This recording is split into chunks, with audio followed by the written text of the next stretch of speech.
ઓમ નમો નારાયણ. હું અરુણાબેન પી ગોસ્વામી સુરતથી તમારું સ્વાગત કરું છું અરુસ કિચનમાં. તો આજે આપણે બનાવશું આઈસ ટી. તો એના સારું આપણે જોહે ખાંડ અને ચા. તો આ ચાની ભૂકીને ખાંડ અને પાણી અને થોડીક આપણે દ્રાક્ષ લીલી આ રીતની આપણે લીધી છે અને થોડાક પુદીનાના પાન. તો આટલી વસ્તુ આપણે જરૂર પડે છે. તો આમાં તમે એલચી સ્વાદ માટે નાખવી હોય તો નાખી શકો. તો આપણે 2 એલચી નાખશું એમાં અને પાણી. બસ આટલી વસ્તુ આપણે જરૂર પડશે. તો આપણે 2 કપ બનાવશું, 2 ગ્લાસ આ રીતના. તો 1 ગ્લાસ પાણી આપણે ગરમ મૂકશું આ રીતે અને ગેસ ચાલુ કરશું.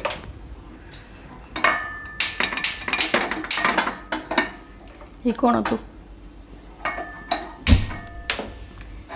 તો આમાં આપણે નાખશું ચાની ભૂકી. તો આ રીતે આપણે 1 ચમચી જેટલી ચાની ભૂકી નાખશું અને આને આપણે ઉકાળી લેવું. તો એ ઉકળે ત્યાં સુધીમાં આપણે આ દ્રાક્ષ છે એને આપણે મિક્સર જારમાં લઈ લેવું અને આમાં ભેગો ફુદીનો નાખી દેવું. તો આ એલચી આપણે આમાં લઈ લેવું, આ રીતે ખોલીને નાખી દેવું એટલે સુગંધ સરસ આવશે.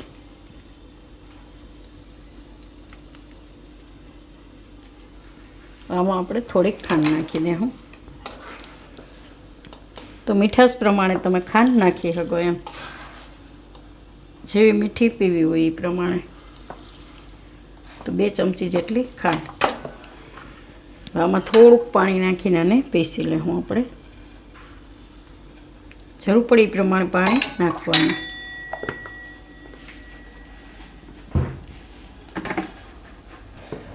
અને આપણે પીસી લીધું આ રીતનું. એને સાઈડમાં રહેવા દઈને પાણી આપણું ઉકળી ગયું છે. એને ગેસ બંધ કરીને થોડીક વાર રહેવા દે હું એમને ઢાંકીને,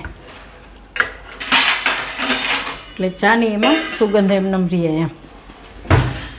થોડીક વાર રહેવા દે હું. તો ત્યાં સુધીમાં આપણે આને ગાળી લેવું એટલે એની છાલ હોય એ બધી નીકળી જાય એમ.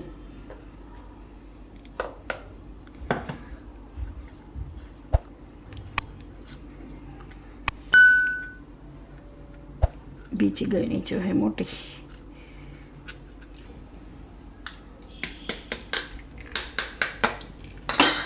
આમાં બધું ગાળી લે હું આપણે. મસ્ત એલચીની સુગંધ આવે છે. તો શું છે કે આપણે ચા તો ભાવતી જ હોય, પણ ઉનાળામાં ઘણીવાર એવું હોય ને કે ચા પીવી છે પણ ગરમ નથી પીવી એમ. તો આ રીતે તમે આઈસ ટી બનાવી શકો એમ.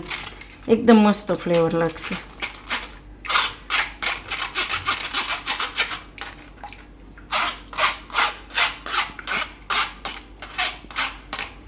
અને તમારે ખાંડ ન નાખવી હોય તો તમે મધય નાખી શકો.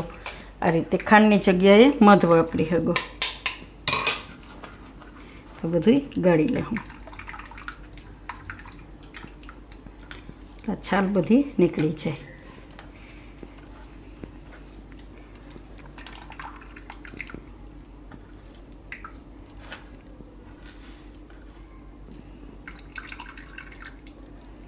તો આપણે ગાળી લીધું છે બધું. હવે આપણે આ એક કોઈ વાસણ લેવાનું, એમાં આપણે નાખીશું બરફ.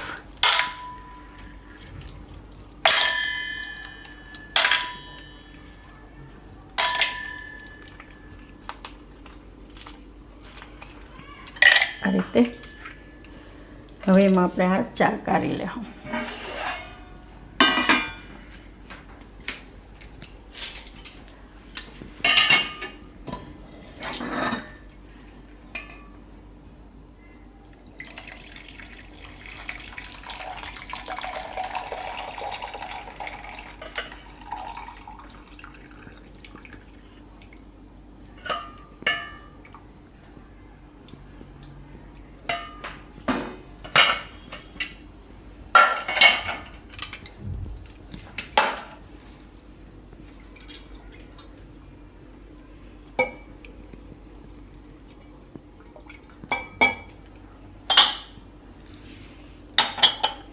આમાં ગ્લાસમાં બરફ નાખીશું.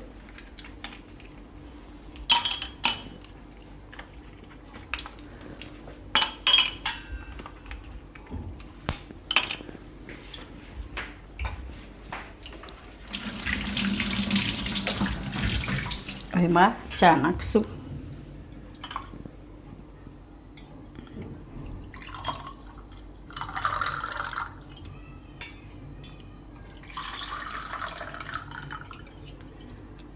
એમાં આપણે નાખશું આ દ્રાક્ષનો રસ.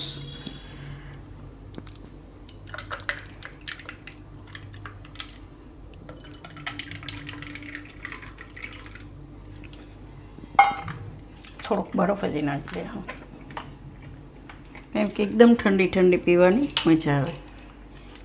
અને ખાંડ તમારે ટેસ્ટ કરી લેવાની, એવું લાગે કે મોરી લાગીશ તો તમે નાખી શકો એમ. તો તૈયાર છે આપણી આ આઈસ ટી. એકદમ ટેસ્ટમાં મસ્ત લાગશે. આમાં આપણે પુદીનો નાખ્યો છે, એલચી નાખી છે અને દ્રાક્ષ નાખી છે એમ. એકદમ ઠંડી ઠંડી મજા આવશે પીવાની એમ. તો તૈયાર છે આપણી આઈસ ટી. આમાં આપણે પુદીનો રાખશું આ રીતે, ફોટો સારો આવે એના માટે. તો જો તમને મારી આ રેસીપી કે વિડીયો પસંદ આવ્યો હોય તેને લાઈક કરજો, શેર કરજો અને મારી ચેનલને સબસ્ક્રાઈબ કરજો અને બેલ આઇકન દબાવવાનું ના ભૂલતા. કમેન્ટ કરીને કહેજો કે તમને કેવી લાગી આ આઈસ ટી.